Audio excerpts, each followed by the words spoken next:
मैं परमेश्वर का धन्यवाद करता हूँ। प्रभु ने एक बार फिर से हमें ये मौका दिया कि हम परमेश्वर के वचनों को सीख पाएं। आइए आज के अध्ययन के लिए हम लोग परमेश्वर के वचन से पढ़ें। दूसरा कुरिन्थियों उसका 11 अध्याय, उसका 2 और 3 वचन। 2 Corinthians chapter 11 verse 2 and 3. दूसरा कुरिन्थियों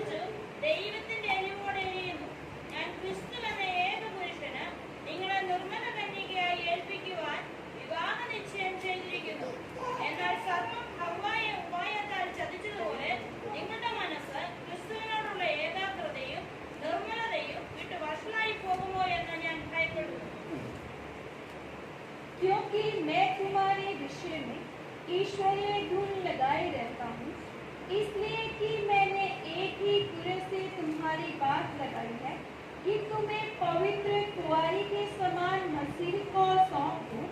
परंतु मैं डरता हूँ कि जैसे सांप ने अपनी चतुराई से हवा को बहकाया, वैसे ही तुम्हारे मन उस सेवाई और पवित्रता से जो मसीह के साथ होनी चाहिए कहीं भ्रष्ट ना किए जाए। आमीन। प्रभु का दास पौलुस कुरिन्थ की कलीसिया को लिखता है, मैंने एक पुरुष से तुम्हारी बात लगाई है।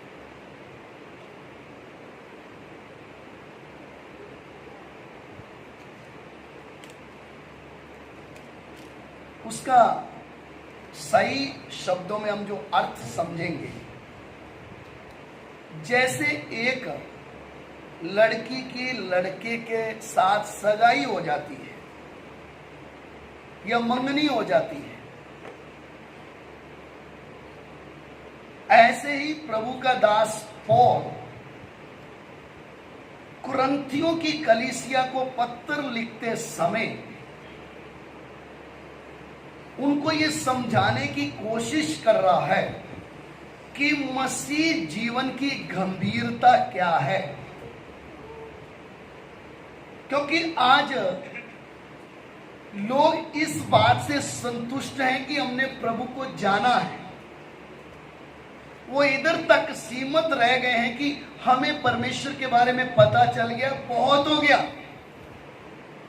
लेकिन मैं आपको बताना चाहता हूं कि प्रभु यीशु मसीह का इस पृथ्वी में आने का जो रहस्य था वो क्या था।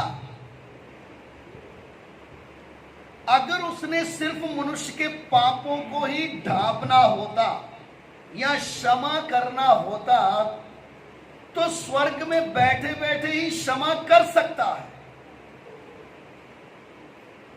आप पुराने नियम में देखो, कईयों के पापों को परमेश्वर ने क्या कर दिया, क्षमा किया।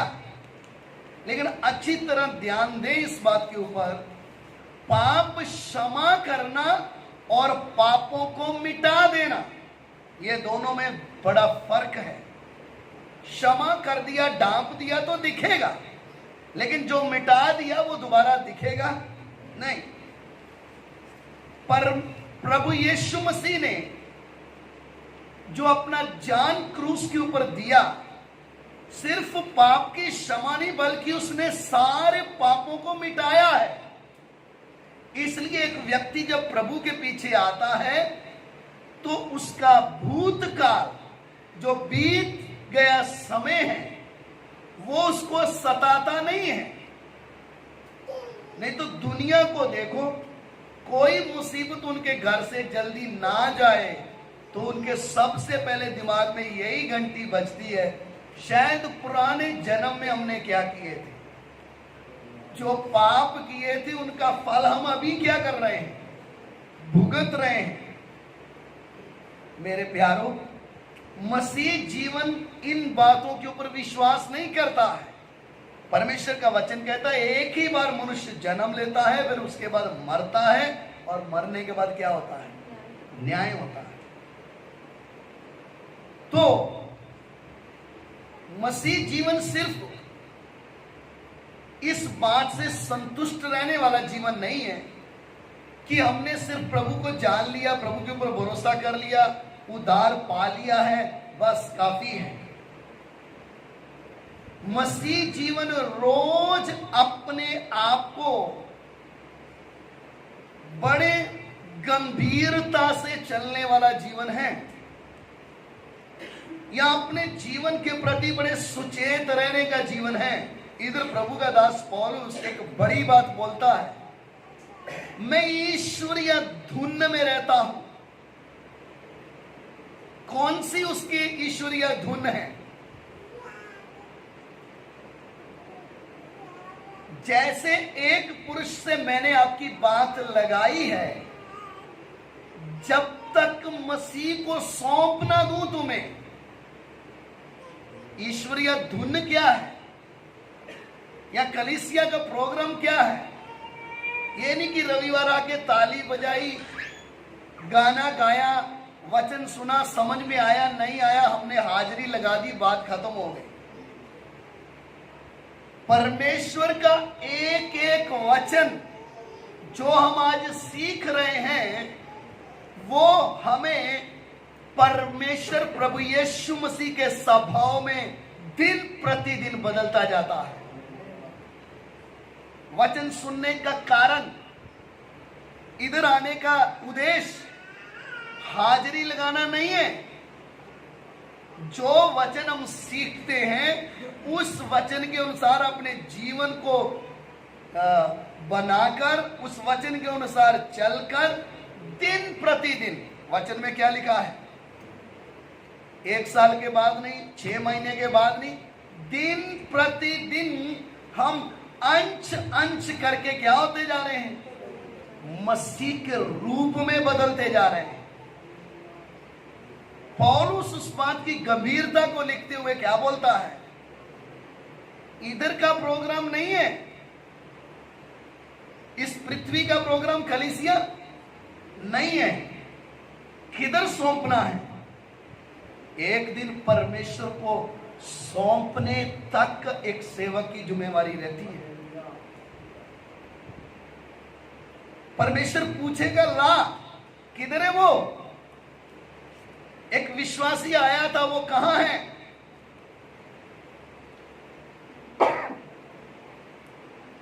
उसकी तैयारी के लिए तुझे दिया था, तो वो तैयारी किसमें है? परमेश्वर के वचन में। इसलिए हमें वचन सीखने की जरूरत है। इसलिए हम वचन सुनकर उसके अनुसार चलते हैं। ऐसा नहीं है कि बुराई करना आता नहीं है। इधर आप जितने बैठे हैं, सबको क्या करना आता है? बुराई करना। कैसे खड़े खड़े सामने वाले को उल्लू बना के अपना काम, ये सब आपको अच्छे से आता है, लेकिन करते क्यों नहीं? हमें समझ में आया हमारी बुलाहट कुछ अलग है। हमें समझ में आया इन चीजों में परमेश्वर की इच्छा पूरी कर, ये बुराई है। परमेश्वर का भय हमारे अंदर आ गया। मेरे प्यारो, पौलुस ने अगली बात ऐसा लिखा है, मेरी ये जिम्मेवारी या मेरी रिस्पॉन्सिबिलिटी, मुझे आप लोगों को किसको सौंपना है? वो भी कैसे सौंपना है? पवित्र कुंवारी की तरह। पवित्र कुंवारी का मतलब जिसने अपने जीवन में,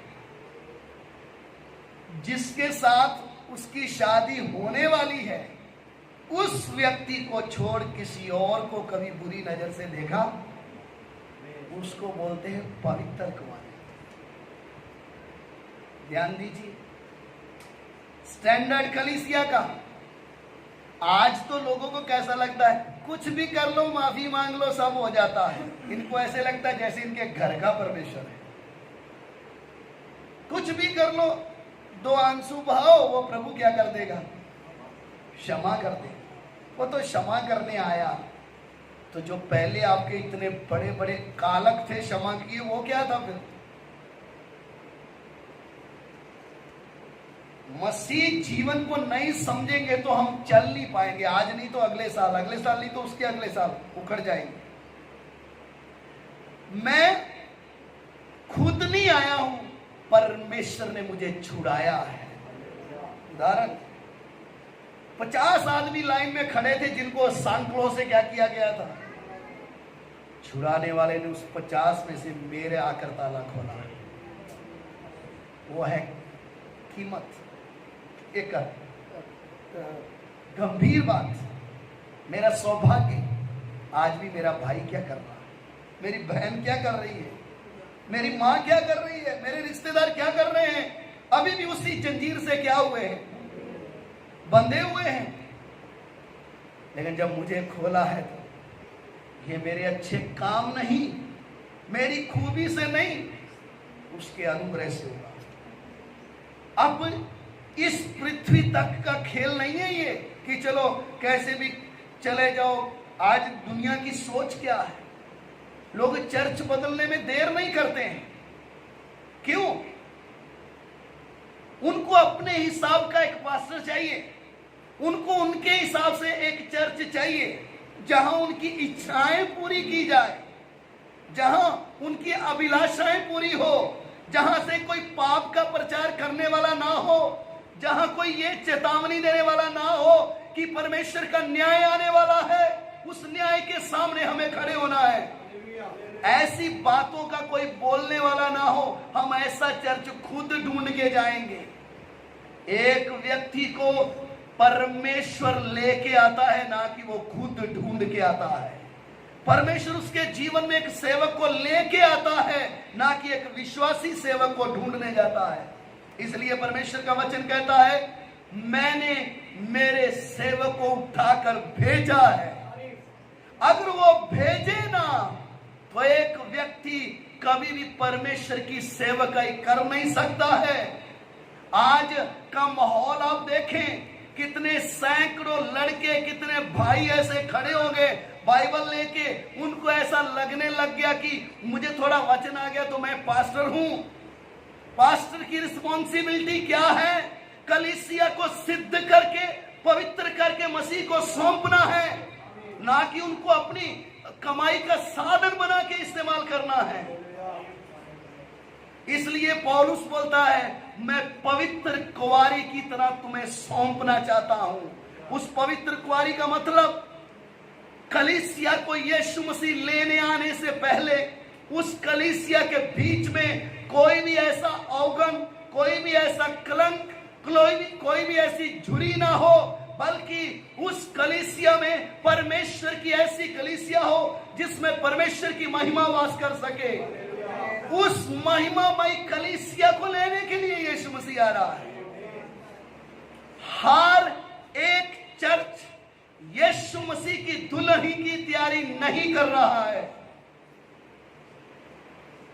लोगों को इकट्ठा करके अपना धंधा चला सकते हैं, लेकिन ईश्वरीय धुन के द्वारा कलीसिया को पवित्र कुंवारी की तरह सौंपने का ये वरदान, ये बात पवित्र आत्मा के द्वारा एक परमेश्वर के नियुक्त किए हुए दास को मिलती है। इसलिए मेरे प्यारों, ये ना समझें कि हम इस पृथ्वी में सिर्फ कैसे भी जिसको जो मिल गया हम अपने हिसाब से चलेंगे। एक जिम्मेवारी है, एक विश्वासी किधर से भी आ गया, अन्य जाति से आ गया, किधर से भी आ गया, उसको मसीह को सौंपना है। आज घूमने फिरने वाले लोगों को यह समझ में नहीं आ रहा, आपको पवित्र कुंवारी की तरह सौंपेगा कौन? आप कहां जाओगे? आपको सिद्ध करने के लिए परमेश्वर ने कौन सा सेवक नियुक्त करके आपके ऊपर ठहराया है? इसलिए पौलुस क्या बोलता है? रविवार चंदा खाने के लिए, भीड़ इकट्ठा करने के लिए वो सेवा नहीं है। परमेश्वर की दी हुई सेवा एक एक व्यक्ति को सिद्ध करके मसीह को सौंपना है। लेकिन उसके 3 वचन में लिखा है। मैं चाहता हूं एक बार वो 3 वचन पढ़े, हिंदी में पढ़े। परंतु मैं डरता हूँ कि जैसे सांप ने अपनी चतुराई से हवा को बहकाया, वैसे ही तुम्हारे मन और सच्चाई और पवित्रता से जो मसीह के साथ होनी चाहिए कहीं भ्रष्ट ना किए जाए। प्रभु का दास पौलुस बोलता, परंतु मैं डरता हूं। ये कौन है जो ये शब्द बोल रहा है, मैं डरता हूं? ये वो है जिसके 5 बार कोड़े पड़े तो भी ये डरा, 3 बार बैंत पड़े तो भी ये डरा। ये यात्रा में जा रहा था, इसका जहाज टूट गया, इसको रात दिन समुद्र में काटना पड़ा, ये तो भी डरा। ये राजा अग्रिप्पा के सामने जो इसको पूछ रहा था कि तू क्यों यीशु के पीछे चल रहा, ये उससे भी डरा। इसको मारपीट करने आए लोगों के सामने खड़ा रहा, लेकिन ये डरा नहीं। लेकिन इधर ये इकलौती आयत है, परंतु मैं डरता हूं। किस बात से? जैसे हवा को सांप ने बहका दिया था, कहीं ऐसा ना हो वो ही अपनी चतुराई से तुम्हें भी क्या करे, तुम्हारे मन भी क्या ना करे, बहका के भ्रष्ट ना करे। इसलिए मैं क्या करता हूं, डरता हूं। किस काम के लिए? ऐसा ना हो तुम्हारे मन क्या हो जाए, भ्रष्ट हो जाए। ये भ्रष्ट होने का मतलब क्या है कि कहीं तुम सत्य वचन से क्या ना हो जाओ, दाहिने बाएं ना चले जाओ। ध्यान दीजिए इस बात के ऊपर, भ्रष्ट होने का मतलब क्या है कि तुम सत्य को छोड़कर जिस जगह तुम्हारी तैयारी चल रही है वो छोड़कर अपनी मर्जी से, अपनी इच्छाओं से चलने लगो। जैसे सत्य से हवा को बहका दिया था किसने? शैतान ने। ऐसे तुम्हारे मन भी कहीं क्या ना हो जाए, भ्रष्ट ना हो जाए। आज कई मसीह लोग भ्रष्ट होकर बैठे हैं। क्यों? क्योंकि उन्होंने परमेश्वर के वचन की गंभीरता को नहीं समझा। उनको ऐसा लगने लग गया कि हम अपने आप से जो फैसला करेंगे वो सही है।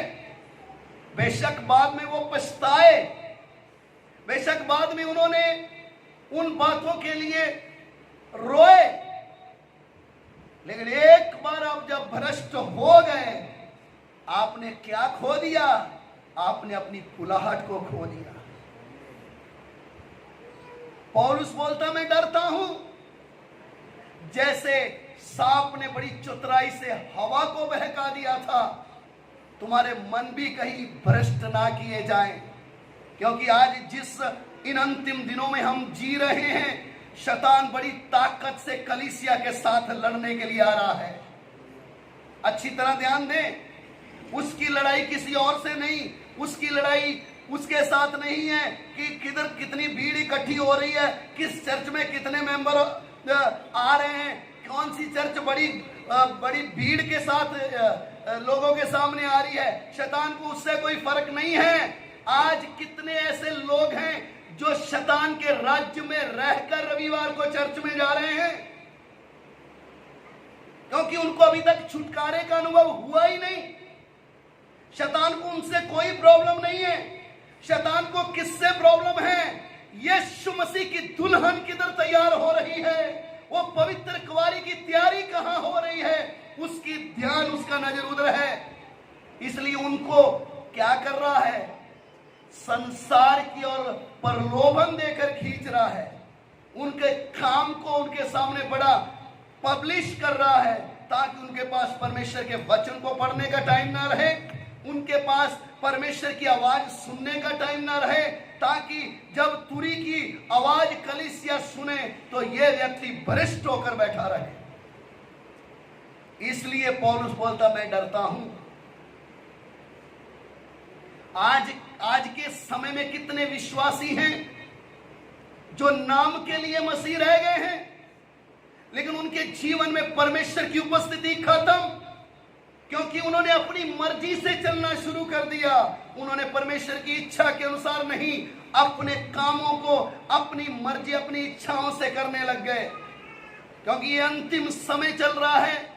कब दुनिया का माहौल बिगड़ेगा, कब प्रभु यीशु बादलों पे आएगा, कब अपनी कलीसिया को ले जाएगा, हम कुछ नहीं बोल सकते हैं। लेकिन इतना बोल सकते हैं, प्रकाशित वाक्य में लिखा है, अंतिम समय में जो पवित्र होना चाहता वो पवित्र हो जाएगा, जो भ्रष्ट होना चाहता वो भ्रष्ट हो जाएगा। आज का वो समय चल रहा है।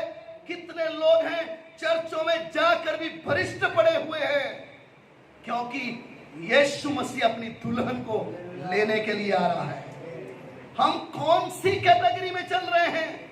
हमारा जीवन किधर को जा रहा है?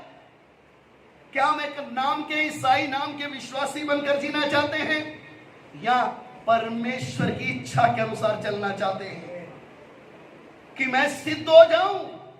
कुलुसियों में भी पौलुस ने लिख के दे दिया, हम हर एक व्यक्ति को चेतावनी देते हैं, पूरे ज्ञान से सिखाते हैं, ताकि एक एक व्यक्ति को सिद्ध करके मसीह को सौंप दे।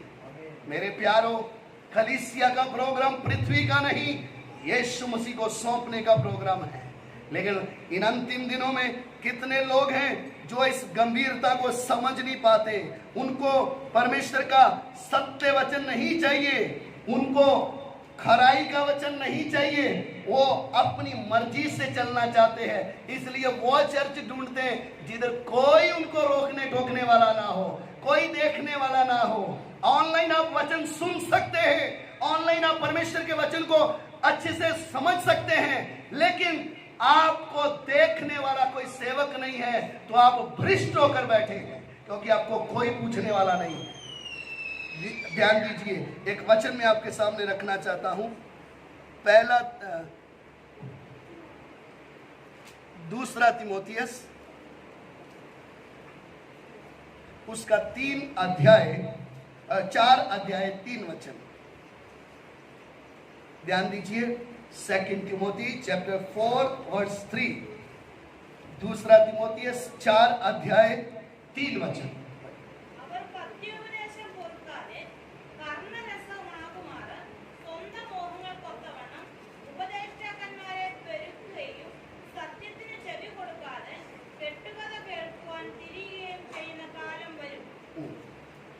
क्योंकि ऐसा समय आएगा जब लोग खरा उपदेश ना सह सकेंगे, पर कानों की खुजली के कारण अपनी अभिलाषाओं के अनुसार अपने लिए बहुत से उपदेशक बटोर लेंगे। आगे, और अपने कान सत्य से फेर कर कथा कहानियों पर लगाएंगे। आमीन।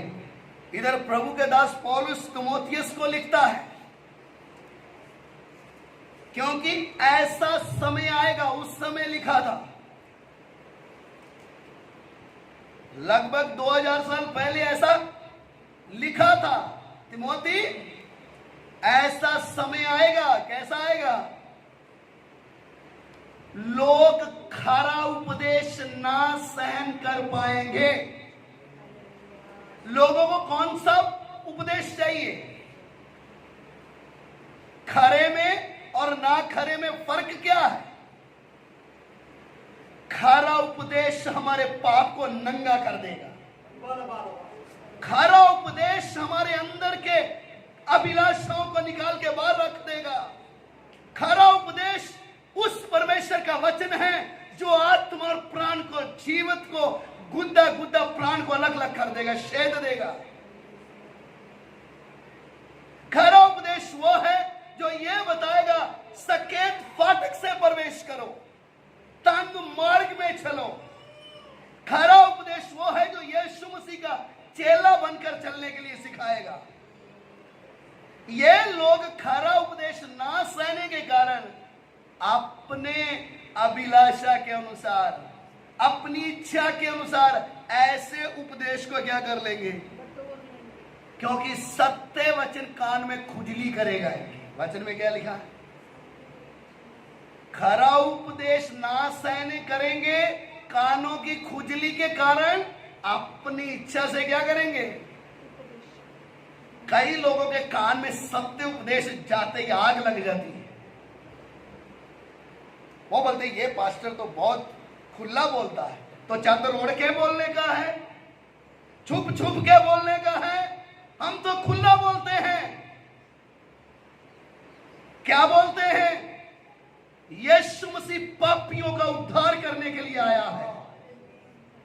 यीशु मसीह को जानने के बाद भी आप पाप में जी रहे हैं तो आपने यीशु मसीह को जाना ही नहीं है।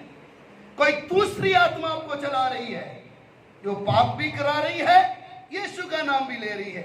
आज दुनिया भक्ति भी कर रही है, पाप भी कर रही है, दोनों एक ही है, मालिक है आपका। खाली नाम बदला है, भगवान का नाम बदला है, जीवन नहीं बदला है।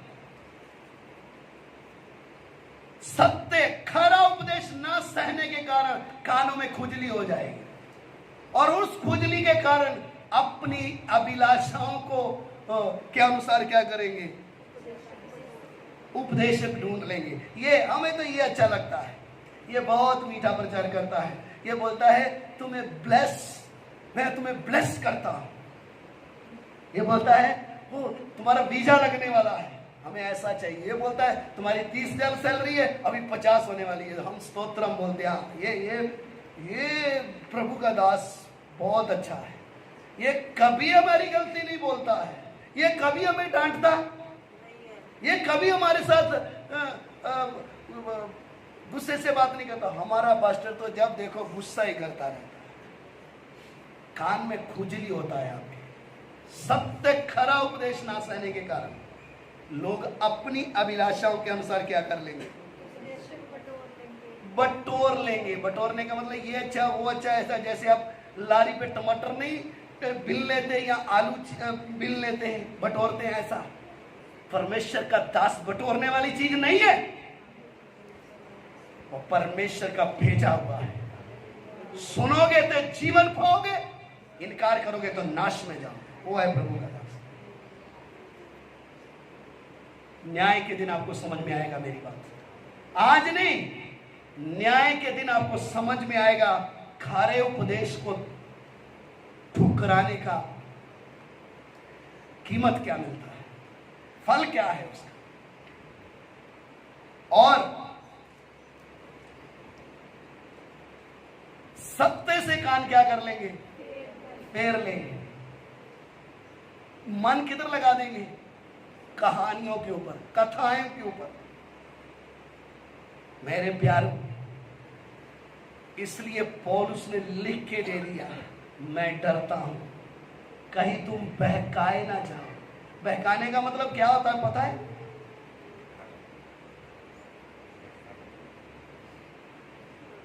एक बात, फर्स्ट मुलाकात हवा की सांप से हुई। हवा ने जवाब क्या दिया सांप को? ये जो बीच वाला पेड़ है इसका फल परमेश्वर ने बोला नहीं खाना, खाओगे तो क्या हो जाओगे। ये किधर बैठा हुआ था उनके, खाएंगे तो क्या हो जाएंगे। लेकिन बहकाने का मतलब थोड़ी ही देर के बाद बोलती है हाँ दिखने में तो क्या लगता है।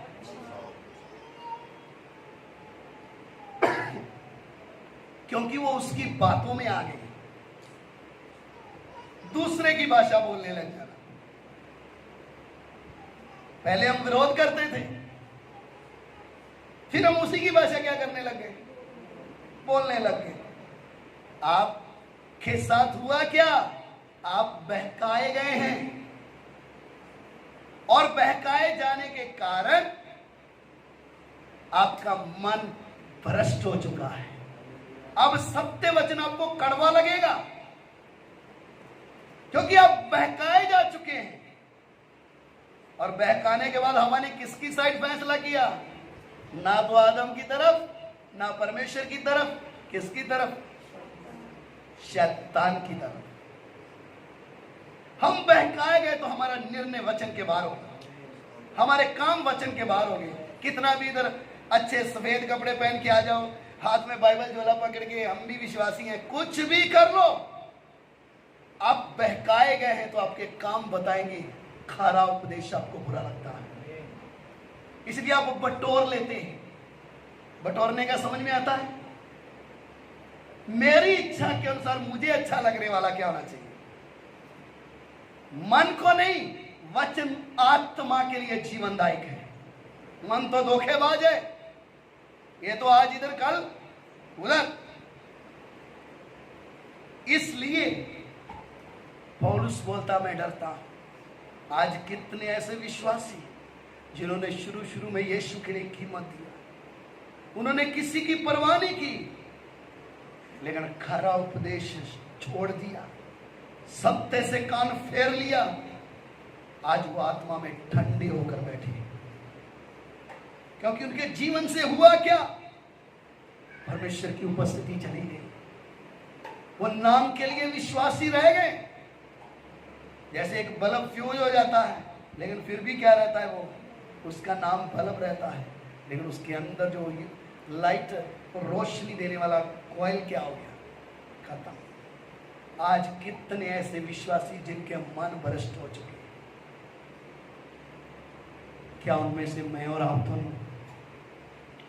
थोड़ी देर आइए हम अपनी आंखें बंद करें।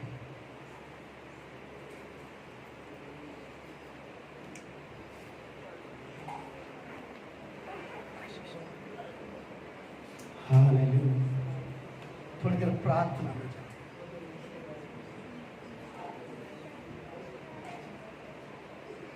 हालेलुया। कहीं मैं बहकाया तो नहीं गया, कहीं मैं बहकाया तो नहीं गया। मुझे पवित्र कुंवारी की तरह कौन तैयार करेगा, मुझे सिद्ध करके कौन उपस्थित करेगा? क्या मैं मेरी इच्छा के अनुसार उपदेश को नहीं बटोर रहा हूं? क्या मेरी मर्जी के अनुसार तो नहीं मुझे अच्छा चाहिए, मेरे अभिलाषाओं के अनुसार एक वचन चाहिए? मैं डरता हूं जैसे सांप ने हवा को बहका दिया, कहीं तुम्हारे मन उस पवित्रता से सिद्धाई से कहीं भ्रष्ट ना किए जाए।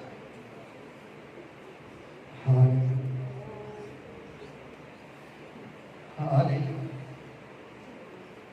धन्यवाद। आमीन। हमारे प्यार करने वाले परमेश्वर, हम आपका धन्यवाद करते हैं तेरे दिए हुए वचनों के लिए। तेरा वचन अपना काम किए बिना वापस नहीं आता। प्रभु, जितने भी लोगों ने तेरे वचनों को सुना है, एक ऐसा मन जो तेरे खरे उपदेश को ग्रहण कर सके, एक ऐसा मन प्रभु मुझे पवित्र कुंवारी की तरह सौंपने वाला तेरे दास के सामने मैं वचन सीख रहा हूं। प्रभु, मुझे आधे में इधर उधर भागना नहीं, बल्कि तेरे हाथ में सौंपने तक उस तैयारी को पूरा करना है। स्वर्गीय पिता, जितनों ने तेरे वचनों को सुना, एक एक को आशीष दे। प्रभु जी, धन्यवाद करते हैं, आपने यहां तक हमें संभाला है। प्रभु, आगे भी आप हमारी सहायता करें, आगे भी हमारी अगुवाई करें। स्वर्गीय पिता, पूरे समय को हम तेरे हाथ में सुन, हमारी विनती को सुनिए और ग्रहण कीजिए। यीशु मसीह के नाम से मांगते हैं। अब हमारे पिता परमेश्वर का प्रेम, प्रभु यीशु मसीह का अनुग्रह, पवित्र आत्मा की सहभागिता पवित्र संतों के साथ यीशु मसीह के दूसरे आगमन तक सबके साथ होती रहे। आमीन।